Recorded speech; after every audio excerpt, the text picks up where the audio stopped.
I witnessed a small spat between two people on a flight earlier today regarding their seats, which reminded me of this experience I had about 10 years ago.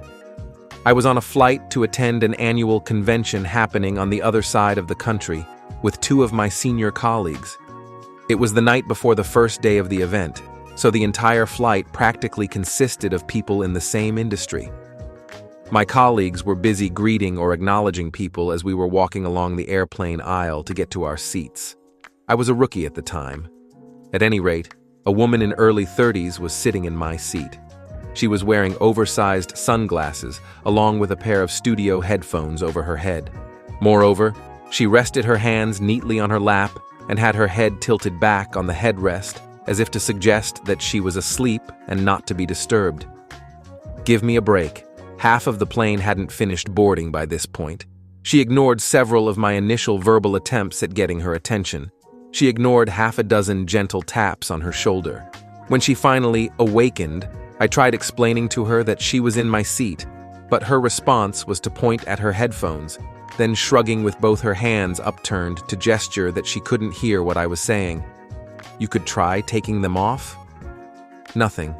Still playing dumb with no intention to take off her headphones.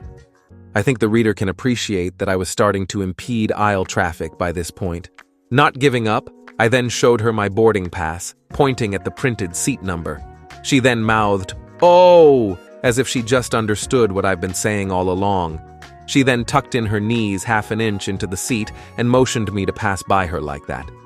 I had briefly considered whether to give her the crotch or the ass, but I chose to insist. When she tucked in her knees again at my another futile attempt at getting her to move to her own seat, I just about had it. I raised my voice and said out loud that, "I'm not the one getting in, you are," to which she instantly recoiled and moved to the window seat without a word. The guy who was waiting behind me in the aisle gave me a thumbs up as he passed by.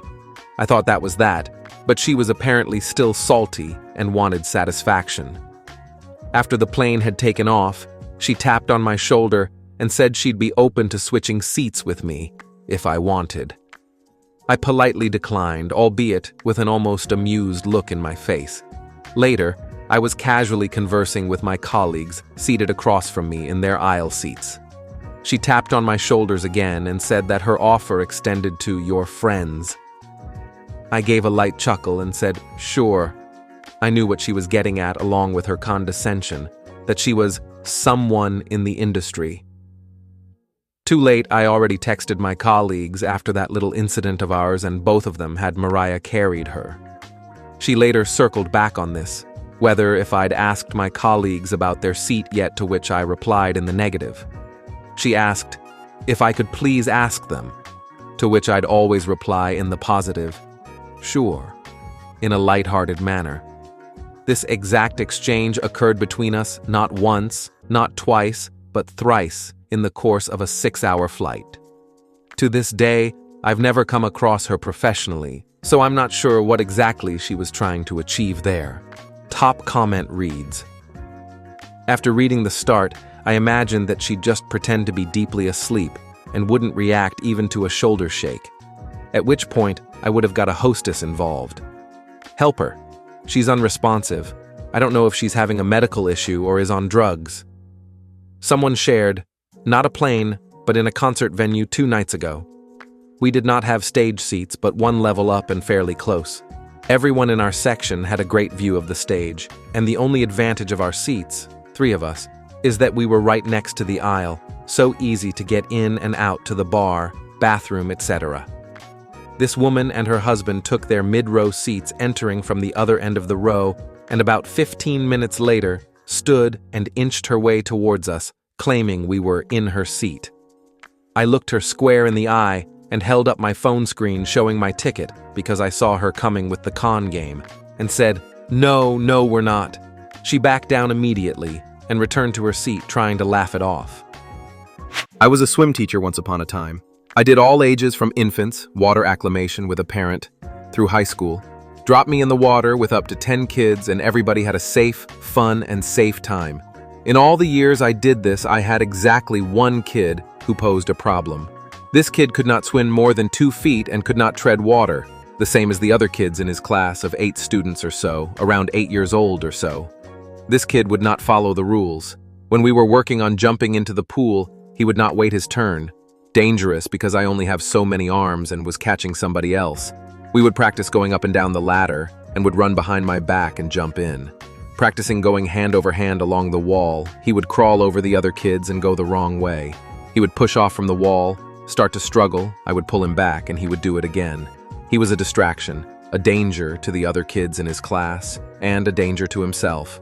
I had him get out of the pool and sit with his back against the wall, about 3 feet from the edge of the pool, well within view of the lifeguard, and told him to stay there until I got back. I took the kids through the rest of the hand-over-hand drill to the end of the pool and back, which took maybe 90 seconds.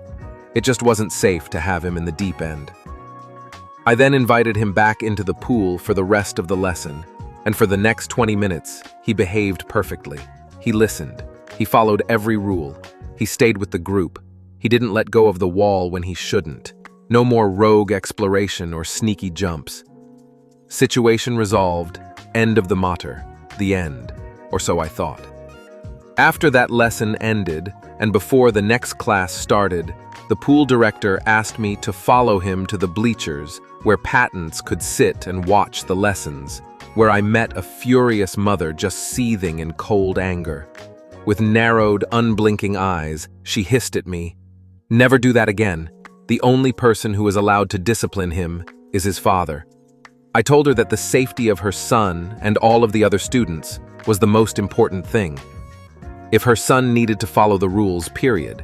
If she wanted to talk about it, there was one more class that day. After that, I had all the time in the world. Though all of this, the pool director didn't say a word. Mom walked off stiffly. I taught my next class. Aside from looking at me and shaking his head as I was retrieving the pool toys from the bottom of the pool at the end of the day, he never referenced it again. The student didn't show up for the next 3 lessons. Edit to add. The director did have my back and expressed 100% support for me.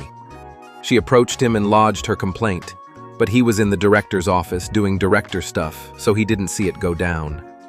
He stood by, which let the mother know that he was aware of her issue. But by not saying a word, the message was clearly, the instructor is the ultimate authority in the class.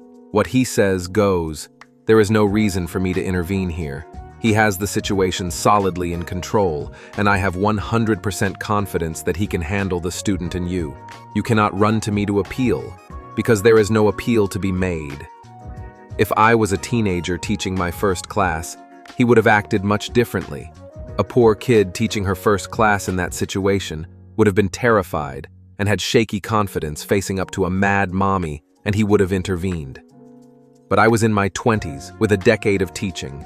I got my WSI and lifeguard instructor certifications at 17, and more than capable of dealing with her. His silence was a much appreciated acknowledgement of my ability to handle the class and myself. When he shook his head at me later, it was in the form of, "Some people, can you believe people like that exist?" If you imagine it came with an eye roll, the message was clear. Top comment reads, "Sorry you feel that way. Your fees will be returned. Your child is no longer a student here. Goodbye." OP replied, "I was just a part-time teacher making a few bucks an hour after work because I got off at 3 p.m. and loved teaching swimming. I had nothing close to that kind of authority." Another commented, "I feel what is most striking about this is the boy's reaction. After consequences, he behaved and followed directions, which just screams that he is craving some discipline and strong barriers and would do well with a village behind him." Further remarked, "Actually, while those kids are in the pool, you have a legal obligation to their safety. A butt-sore parent doesn't negate your responsibilities. You explain that very clearly. There is no compromise or negotiation on that."